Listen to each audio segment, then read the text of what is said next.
The station covering all of the DMV. This is DC News No, Now. I gotta live in fear because he's free.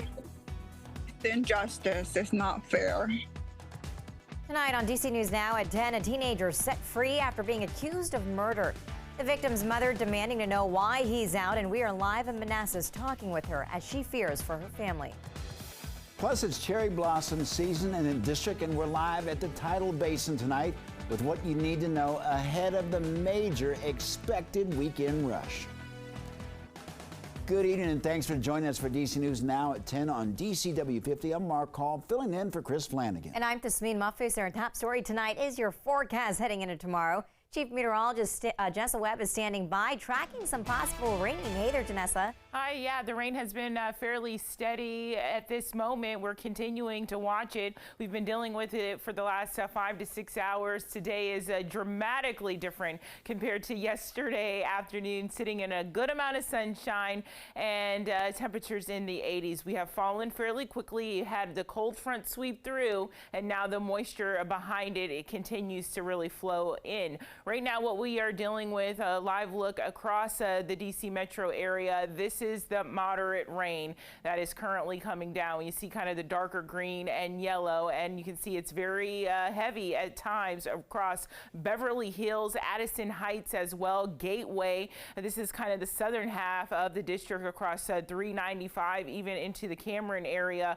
of Alexandria into Arlington as well. So this will be a quick burst, at least 15 to 20 minutes. If you're out on roadways, family and friends, no flash flooding is a concern at this point. Look how dry it's starting to work its way in out towards Frederick, Maryland and Montgomery County, extending into Fauquier County, Rappahannock and Culpeper as well. Light showers currently, but it's been repetitive, and some of these areas have picked up at least 1/4 of an inch. This has been extended, this wind advisory, into Garrett County, into Cumberland and sections of Kaiser as well until tomorrow evening at 6 o'clock. We're going to see wind gusts at least 40 to 50 miles per hour. We're going to keep rain in the forecast for another 2 hours. Around midnight, we'll shut that faucet off, and then we'll get a lull in the weather pattern and talk about our next wave that starts early Saturday morning. We'll time that out coming up.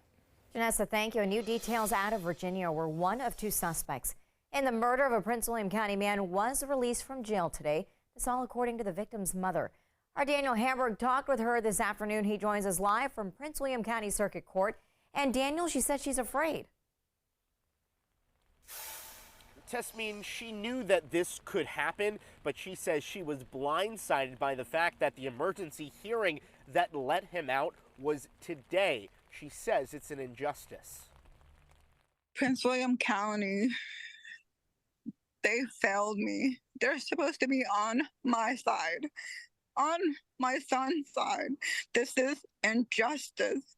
They let a murderer walk free today. Andrea Salgado is angry after she says one of the 2 suspects in her son Jose Guerrero's murder was released. For not having hard, concrete evidence against him. And they have it. Police say Guerrero was stabbed to death by 19-year-old Olvin Ramirez of Woodbridge after a drug deal on December 21st. Investigators also arrested a 17-year-old boy who was with them. Both were charged with murder, the 17-year-old also with a robbery charge. Salgado says an emergency hearing was originally scheduled for the 17-year-old on Monday. She found out it was happening today while meeting with a victim advocate. They said that as we speak that he would be let free today. And now Salgado is scared for her family. I fear my life when I get in my car. I'm looking everywhere. I'm tracking my kids 24/7. Ramirez is still behind bars, but Salgado is frustrated with how the Commonwealth's attorney is handling the case. I want the FBI to pick up this case, or even PG County where my son's body was found, because the lack of work that Prince William County has done is not enough. Now, I did reach out to Commonwealth's attorney Amy Ashworth to ask about this specific case, but she told me she does not comment on pending cases. We're live in Manassas, Virginia. Daniel Hamburg, DC News Now. Daniel, thank you. Developing now in Northwest D.C., a bicyclist is recovering after being hit by a car. It happened just after 8 this evening near the Naval Observatory. What led up to the incident remains under investigation. We're working to get an update on the victim's condition. We'll be sure to bring that to you. We'll bring you the latest both on air and online at dcnewsnow.com. And new tonight, a troubling trend continuing in Montgomery County, where the public school system is investigating another act of anti-Semitism. A principal of Walt Whitman High School in Bethesda says students found a swastika carved in a stool in a science lab this week. A new audit by the Anti-Defamation League shows a 98% increase in anti-Semitic acts in Maryland in 2022. Well, D.C. Attorney General Brian Schwab has announced resolutions in multiple housing disputes. The result is a change to how landlords in wards 1, 5, and 8 are required to address threats to businesses and housing complexes. Yeah, so the goal is to promote safety and address poor investment from landlords that hinders living conditions. Our Leonard and Fleming spent some time in a few communities today talking to residents and police. The new Attorney General says D.C. residents deserve to be safe and healthy in their homes. And he's so far willing to put the power of his office behind making that a reality for people weary from crime and poor housing in the district.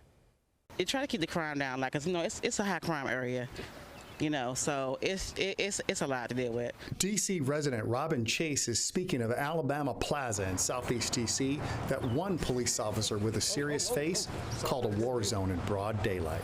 It's one of 4 areas that D.C. Attorney General Brian Schwab has targeted around the district. He's taken legal action against landlords to force them to bolster security, improve living conditions, and ensure safe housing. The owner of the plaza, with a daycare, grocery store, and barbershop, must now make security improvements that can curtail gun violence and drug activity.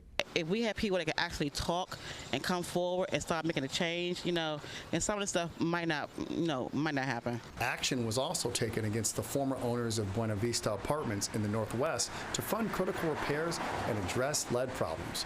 Also, an illegal nightclub was shut down at 209 Florida Avenue Northwest, and the owners of Worthington Woods Apartments must make significant upgrades. R.G. Wetherington is an Assistant Deputy Attorney General. She says these actions are an important step for citizens. Based on the feedback we received from the community, these are issues that are important to the community. Some lawsuits were filed and later settled while others agreed to the AG's demands. The daycare at Alabama Plaza will have a fence installed, for example. And a part of doing this is also being responsive, not just to residents who live in the nearby community, but people who also work in the area. Chase says she hopes the police presence continues. It'd be a little more better if we have police coming out, just checking on residents, making sure everything is okay. Their presence, it really means a lot, and I guess people just don't understand that. Some business owners declined comment or others could not be reached, but the AG's office says they have all but agreed to the security measures and improvements and expect them to be implemented soon. Reporting from the studio, Leonard and Fleming, DC News Now, back to you. Well, there's a lot of buzz surrounding the cherry blossoms now in peak bloom. Thousands are making their way out to the tidal basin to see them. Well, the weather is not stopping people from turning out to look at the trees, including our Dave LaValle. He joins us from the tidal basin on a wet Friday night. Dave, my question, are people still out there?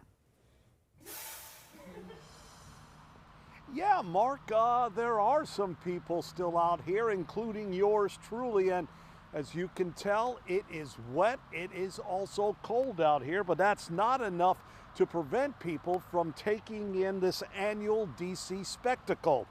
People are braving the elements as they look at the sea of pink by the tidal basin.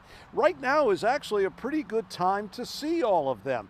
Just bring a raincoat or an umbrella. As we showed you, the rain continues to fall here. You also want to wear something warm. Mother Nature in the darkness may not be the best time to take in all the color, but it's the perfect time for some visitors. Part of the reason is plenty of parking. It's a much different scene from last night, said one visitor we talked to just a short time ago. It was very crowded. It was hard to get a picture because there were so many people. These are the cherry blossoms. They're the most beautiful trees in the world, so I had to come see them, and my daughter too. Yeah, they had an umbrella. All I got is this, and I can tell you right now, I'm getting soaked to the skin. But on a serious note, again, the weather's supposed, as Janessa mentioned, the weather's supposed to improve over the weekend. So you can definitely expect a lot more people out here. It really is going to be crowded. So driving may not be the best way to get out here. There are other options. You have the Metro that will drop you off at the Smithsonian. From there to where I'm standing, it's about a 10 to 15 minute walk. Also, you have the circulator bus. But again, if you choose to drive, give yourself extra time to get out here. It is going to be crowded, and most importantly, something to remember, parking is limited. We're live along the Tidal Basin. Dave Laval, DC News Now. Such a trooper, Dave. Thank you. And just ahead, we've got more tips to avoid the traffic. If you plan on checking out the cherry blossoms, our Tosin Fakile shows us more ways to take advantage of the Metro when you're traveling to the Tidal Basin. Well, the search intensifies for a missing dog who was inside a car when it was stolen from the owner. Coming up, police have just announced a key development in their investigation. We have the latest just ahead. Plus, a health alert as millions of people will soon no longer qualify for Medicaid. We'll show you when and why it's happening, along with solutions if you or your loved one is affected. And y'all didn't have to do Dave like that. Standing out in those showers. Yeah, it is peak bloom. We're excited for this weekend. What is the better day, Saturday or Sunday, to go see a great cherry blossom photo or just to be out and about? I'll have that full forecast coming up.